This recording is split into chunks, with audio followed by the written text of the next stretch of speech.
നമസ്കാരം. ചെങ്ങന്നൂർ പുലിയൂരിൽ വയോധികന്റെ മരണത്തിൽ ദുരൂഹതയായിരുന്നു. പുലിയൂർ സ്വദേശി യേശുദാസിന്റെ മൃതദേഹം പുറത്തെടുത്ത് പോസ്റ്റ്മോർട്ടം നടത്തുവാനാണ് RTO ഉത്തരവിട്ടിരിക്കുന്നത്. മരണത്തിൽ അസ്വാഭാവികത ആരോപിച്ചുകൊണ്ട് മകളും മരുമകനും നൽകിയ പരാതിയെ തുടർന്നാണ് ഈ നടപടി. മാർച്ച് 24-നാണ് പുലിയൂർ ഓർത്തഡോക്സ് പള്ളിയിൽ യേശുദാസിനെ സംസ്കരിച്ചത്. വാർദ്ധക്യ സഹജമായ മരണം എന്നായിരുന്നു പ്രാഥമിക നിഗമനമെങ്കിലും പിന്നീട് പുറത്തുവന്ന വിവരങ്ങൾ ഞെട്ടിക്കുന്നതായിരുന്നു. വീട്ടിലെ ഹോം നഴ്സ് നൽകിയ കേക്ക് കഴിച്ചതിന് പിന്നാലെ യേശുദാസ് കുഴഞ്ഞു വീഴുകയായിരുന്നു എന്നാണ് ഈ പരാതിയിൽ പറയുന്നത്. മരണസമയത്ത് യേശുദാസിനെ പരിചരിച്ചിരുന്ന സഹോദരൻ ഗബ്രിയേൽ മാമൻ സ്വത്തുക്കൾ അനധികൃതമായി തട്ടിയെടുത്തുവെന്നും കുടുംബം ആരോപിക്കുന്നുണ്ട്. സ്വത്തിനു വേണ്ടി ആസൂത്രിതമായി നടത്തിയ കൊലപാതകമാണോ ഇതെന്നാണ് പോലീസ് ഇപ്പോൾ അന്വേഷിക്കുന്നത്. ശാസ്ത്രീയ തെളിവുകൾ ശേഖരിക്കുന്നതിനായി മറ്റന്നാൾ രാവിലെ കല്ലറ തുറന്ന് പോസ്റ്റ്മോർട്ടം നടത്തും. RTOയുടെ സാന്നിധ്യത്തിൽ പോലീസ് സർജൻ നേതൃത്വത്തിലാകും നടപടികൾ. പോസ്റ്റ്മോർട്ടം റിപ്പോർട്ട് പുറത്തു വരുന്നതോടെ ഈ മരണത്തിലെ യഥാർത്ഥ കാരണം വ്യക്തമാകുമെന്നാണ് കരുതുന്നത്. വാർദ്ധക്യ സഹജമായ മരണമെന്ന് കരുതി സംസ്കരിച്ച യേശുദാസിന്റെ മൃതദേഹം ദുരൂഹതകളെ തുടർന്നാണ് പുറത്തെടുക്കുന്നത്. മകളും മരുമകനും നൽകിയ പരാതിയിൽ ഹോം നഴ്സിനും സ്വന്തം സഹോദരനുമെതിരെയാണ് ആരോപണങ്ങൾ ഉയർന്നിരിക്കുന്നത്. കഴിഞ്ഞ മാസം 24-ാം തീയതിയാണ് പുലിയൂർ സ്വദേശിയായ യേശുദാസിനെ മരിച്ച നിലയിൽ കണ്ടെത്തിയത്. അന്ന് പുലിയൂർ സെന്റ് മോറിസ് ഓർത്തഡോക്സ് പള്ളിയിൽ വൻ ജനപങ്കാളിത്തത്തോടെ സംസ്കാര ചടങ്ങുകളും നടന്നു. എന്നാൽ ആ ചടങ്ങുകൾക്ക് പിന്നിൽ മറച്ചുവെക്കപ്പെട്ട ചില രഹസ്യങ്ങളുണ്ട് എന്നാണ് ഇപ്പോൾ ഈ പുറത്തു വരുന്ന വിവരങ്ങൾ. യേശുദാസിന്റെ മകൾ സിജി മാത്യുവും മരുമകനും നൽകിയ പരാതിയിലാണ് ഇപ്പോൾ അന്വേഷണം ആരംഭിച്ചിട്ടുള്ളത്. മരണ ദിവസം നടന്ന കാര്യങ്ങൾ ഓരോന്നായി പരിശോധിച്ചാൽ വലിയ ഗൂഢാലോചനയുടെ ഒരു മണം ഈ പോലീസിന് ലഭിക്കുന്നുണ്ട്. ഹോം നഴ്സ് നൽകിയ ഒരു കഷ്ണം കേക്ക്, അതായിരുന്നു യേശുദാസിന്റെ അവസാന നിമിഷങ്ങൾക്ക് തുടക്കമിട്ടതത്രേ. കേക്ക് കഴിച്ചതിന് തൊട്ടു പിന്നാലെ അദ്ദേഹം ബോധരഹിതനാവുകയും മിനിറ്റുകൾക്കുള്ളിൽ മരണം സംഭവിക്കുകയും ചെയ്തു. ഇത്രയും വേഗത്തിൽ ഒരാൾ ബോധരഹിതനായി മരിക്കണമെങ്കിൽ ആ കേക്കിൽ എന്തെങ്കിലും മാരകമായ വിഷാംശം അടങ്ങിയിരുന്നു എന്ന ചോദ്യമാണ് കുടുംബം ഉന്നയിക്കുന്നത്. മരണത്തിലെ ദുരൂഹത കേവലം ഒരു ഹോം നഴ്സിൽ മാത്രം ഒതുങ്ങുന്നതല്ല. ഇതിന് പിന്നിൽ വലിയൊരു സാമ്പത്തിക താല്പര്യമുണ്ടായിരുന്നു എന്നാണ് പരാതിക്കാരുടെ ആരോപണം. യേശുദാസിനെ പരിചരിച്ചിരുന്ന സഹോദരൻ ഗബ്രിയേൽ മാമനെതിരെയാണ് വിരൽ ചൂണ്ടുന്നത്. യേശുദാസിന്റെ പേരുള്ള വിലപ്പെട്ട സ്വത്തുക്കൾ ഈ മരണത്തിന് തൊട്ടു മുൻപോ അല്ലെങ്കിൽ അതിനുശേഷമോ അനധികൃതമായി സ്വന്തമാക്കുവാൻ ഗബ്രിയേൽ ശ്രമിച്ചു എന്നാണ് ഈ പരാതിയിൽ മകൾ വ്യക്തമാക്കുന്നത്. ചെങ്ങന്നൂരിലെ നാട്ടുകാരും ഈ പരാതിയിൽ ഞെട്ടിയിരിക്കുകയാണ്. ഏറെ ആദരിക്കപ്പെട്ടിരുന്ന ഒരു കുടുംബത്തിലെ ഈ അന്തഛിദ്രം ഇപ്പോൾ നാട്ടിലാകെ സംസാര വിഷയമാണ്. സ്വത്ത് കൈക്കലാക്കാൻ വേണ്ടി മാത്രം ഒരു ഹോം നഴ്സിനെ കൂട്ടുപിടിച്ച ഇത്തരമൊരു കൃത്യം ആസൂത്രണം ചെയ്തു എന്നാണ് പോലീസ് ഇപ്പോൾ പരിശോധിച്ചു വരുന്നത്. ഹോം നഴ്സിനെ ഇതുവരെ ചോദ്യം ചെയ്യാൻ സാധിച്ചിട്ടില്ല. ഇവർ ഒളിവിലാണെന്ന സൂചനകളും പുറത്തു വരുന്നുണ്ട്.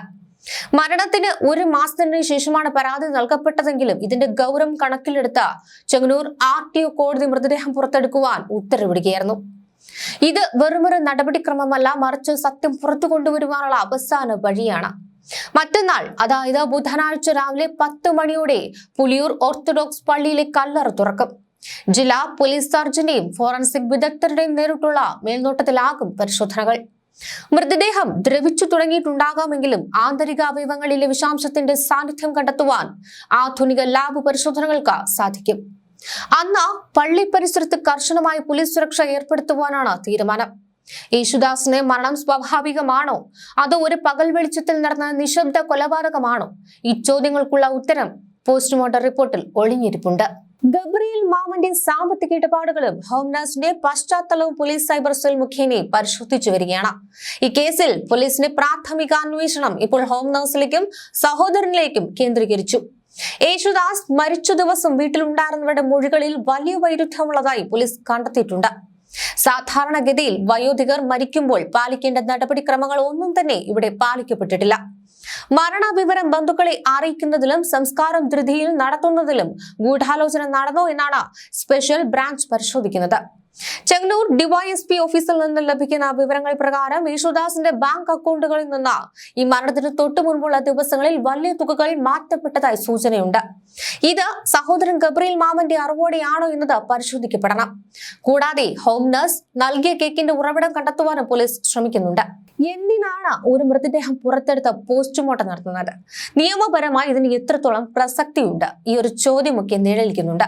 ക്രിമിനൽ നടപടിക്രമം അനുസരിച്ച് മരണത്തിൽ അസ്വാഭാവികത തോന്നിയാൽ ഏതു സമയത്തും മൃതദേഹം പുറത്തെടുക്കുവാൻ RTOയ്ക്ക് അധികാരമുണ്ട്. സാധാരണ വിഷാംശം ഉള്ളിൽ ചെന്നാണോ മരണമെന്ന് കണ്ടെത്തുവാൻ ആന്തരികാവയവങ്ങളുടെ രാസപരിശോധന അത്യാവശ്യമാണ്. വർഷങ്ങൾ കഴിഞ്ഞാലും എല്ലുകളിലും പല്ലുകളിലും ചില വിഷാംശങ്ങളുടെ സാന്നിധ്യം നിലനിൽക്കും. ഇവിടെ മരണം നടന്നിട്ട് 1 മാസം തികയുന്നതേ ഉള്ളൂ എന്നതിനാൽ ശാസ്ത്രീയ തെളിവുകൾ ലഭിക്കുവാനുള്ള സാധ്യത വളരെ കൂടുതലാണ്. പുലിയൂരിലെ നാട്ടുകാരെ സംബന്ധിച്ചിടത്തോളം ഇത് വലിയൊരു ഞെട്ടലാണ്. മാന്യമായി ജീവിച്ചിരുന്ന ഒരു കുടുംബത്തിൽ സ്വത്തിന് വേണ്ടി കൊലപാതകം നടന്നു എന്നത് അവർക്ക് വിശ്വസിക്കാനാകുന്നില്ല. ഞങ്ങൾ അറിഞ്ഞത് അദ്ദേഹം സുഖമില്ലാതെ മരിച്ചുവെന്നാണ്. ഇപ്പോൾ ഇങ്ങനെയൊക്കെ കേൾക്കുമ്പോൾ വലിയ വിഷമം തോന്നുന്നു. സത്യം പുറത്തു വരട്ടെ എന്നാണ് ഒരു നാട്ടുകാരൻ നടത്തിയ പ്രതികരണം. പള്ളിയിലെ കല്ലറ തുറക്കുന്നത് അത്ര സാധാരണമായ കാര്യമല്ല. പോലീസ് ഇത്രയും വലിയ നടപടികളിലേക്ക് പോകുന്നുണ്ടെങ്കിൽ അതിൽ എന്തെങ്കിലും ഗൗരവമായ ഒരു കാര്യമുണ്ടാകുമെന്നും നാട്ടുകാർ പ്രതികരിക്കുന്നു. കേരളത്തിൽ ഇത്തരമൊരു സംഭവങ്ങൾ ഇത് ആദ്യമായിട്ടൊന്നുമല്ല. സ്ലോ പോയിസണിലൂടെ ബന്ധുക്കളെ കൊലപ്പെടുത്തിയ കൂടത്തായ് കേസ് മുതൽ ഏറ്റവും ഒടുവിൽ നടന്ന ഇലന്തൂർ നരബലി വരെ നമ്മുടെ മുന്നിലുണ്ട്. സ്വത്തിന് വേണ്ടി, സാമ്പത്തിക ലാഭത്തിന് വേണ്ടിയും സ്വന്തം രക്തത്തെ പോലും ഇല്ലാതാക്കുന്ന പ്രവണത വർദ്ധിച്ചു വരികയാണ്. പുലിയൂരിലെ ഈ ഒരു സംഭവം വയോധികർക്ക് സ്വന്തം വീടുകളിൽ എത്രത്തോളം സുരക്ഷയുണ്ട് എന്ന വലിയൊരു ചോദ്യം കൂടി ഉയർത്തുന്നു.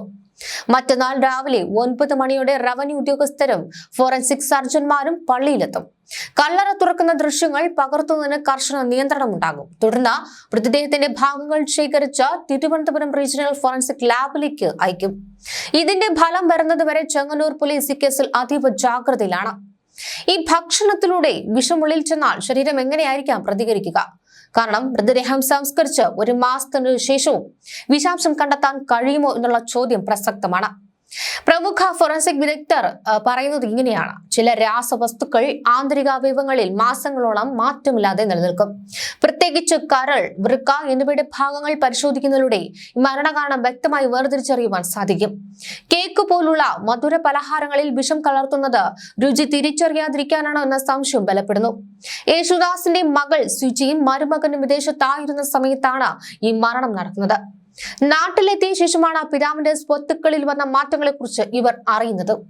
പിതാവിനെ പരിചരിക്കാൻ നിർത്തിയിരുന്ന ഹോം നഴ്സിനെ മാറ്റാൻ സഹോദരൻ സമ്മതിച്ചിരുന്നില്ലെന്നതും മക്കളുമായി സംസാരിക്കാൻ പോലും യേശുദാസിനെ പലപ്പോഴും അനുവദിച്ചിരുന്നില്ല എന്നും പരാതിയിൽ പറയുന്നുണ്ട്.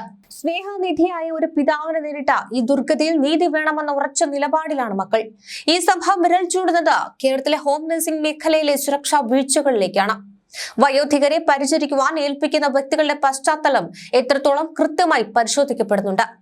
പലപ്പോഴും ഏജൻസികൾ നൽകുന്ന വിവരങ്ങൾ അപൂർണമായിരിക്കും. ഈ കേസിൽ ആരോപണ വിധേയയായ ഹോം നഴ്സ് ഗബ്രിയേൽ മാമനുമായി മുൻ പരിചയമുണ്ടായിരുന്നു. ഇവർ തമ്മിൽ എന്തെങ്കിലും സാമ്പത്തിക ഇടപാടുകൾ നടന്നിട്ടുണ്ടോ? പോലീസ് അന്വേഷണം ഈ വഴിക്ക് നീങ്ങുകയാണ്. ചെങ്ങന്നൂർ പുലിയൂരിലെ ഒരു സംഭവം വെറും ഒരു ക്രൈം സ്റ്റോറിയല്ല. ഇത് മാറിയ കാലത്ത് കുടുംബ ബന്ധങ്ങളുടെയും വയോധികർ നേരിടുന്ന ഏകാന്തതയുടെയും സുരക്ഷാ ഭീഷണിയുടെയും നേർചിത്രമാണ്. നിയമം അതിന്റെ വഴിക്ക് നീങ്ങുമ്പോൾ കല്ലറയ്ക്കുള്ളിലെ ആ മൃതദേഹം സത്യം വിളിച്ചു പറയുമെന്ന് നമുക്ക് പ്രത്യാശിക്കാം. കുറ്റവാളികൾ എത്ര ഉന്നതരായാലും അവർ നിയമത്തിന് മുന്നിൽ വരിക തന്നെ ചെയ്യും. ചെങ്ങന്നൂർ സബ് ഡിവിഷണൽ മജിസ്ട്രേറ്റ് കോടതിയാണ് മൃതദേഹം പുറത്തെടുക്കുവാൻ ഉത്തരവിട്ടിരിക്കുന്നത്. കഴിഞ്ഞ മാർച്ച് 20-നാണ് യേശുദാസ് അന്തരിച്ചത്. മാർച്ച് 24-ന് Puliyoor Saint Mary's and Saint George പള്ളി സെമിത്തേരിയിലാണ് യേശുദാസിന്റെ മൃതദേഹം സംസ്കരിച്ചത്. മരണത്തിൽ ദുരൂഹത ഉണ്ട് എന്ന് കാണിച്ച് മരുമകൾ ലീന ബിൻസ് നൽകിയ പരാതിയെ തുടർന്നാണ് ഇപ്പോൾ കോടതിയുടെ നടപടി. യേശുദാസിന്റെ പേരിൽ ഉണ്ടായിരുന്ന വലിയ തുകയുടെ ബാങ്ക് ബാലൻസും വസ്തുവകകളും സഹോദരനായ ഗബ്രിയേലിന്റെ പേരിലേക്ക് മാറ്റിയതായും ഇതിന് പിന്നിൽ ഗൂഢാലോചന നടന്നിട്ടുണ്ട് എന്നും ഈ പരാതിയിൽ ആരോപിക്കുന്നുണ്ട്. യേശുദാസിനെ ആശുപത്രിയിൽ എത്തിക്കുമ്പോഴേക്കും മരിച്ചിരുന്നുവെന്നും എന്നിട്ടും പോസ്റ്റ്മോർട്ടം നടപടികൾ കൂടാതെയാണ് സംസ്കാരം നടന്നതെന്നും പോലീസ് റിപ്പോർട്ടുകളിൽ വ്യക്തമാണ്. അയൽവാസികളും യേശുദാസിന്റെ മരണത്തിൽ സംശയം പ്രകടിപ്പിച്ചിരുന്നു. ഇതേ തുടർന്ന് ഏപ്രിൽ 1-ന് ചെങ്ങന്നൂർ പോലീസ് കേസെടുത്ത് അന്വേഷണം ആരംഭിക്കുകയായിരുന്നു. മരണകാരണം വ്യക്തമാകുന്നതിന് മൃതദേഹം പുറത്തെടുത്ത് ശാസ്ത്രീയ പരിശോധന നടത്തേണ്ടത് അനിവാര്യമാണെന്ന് sub divisional magistrate Shaju MS ഉത്തരവിൽ വ്യക്തമാക്കി.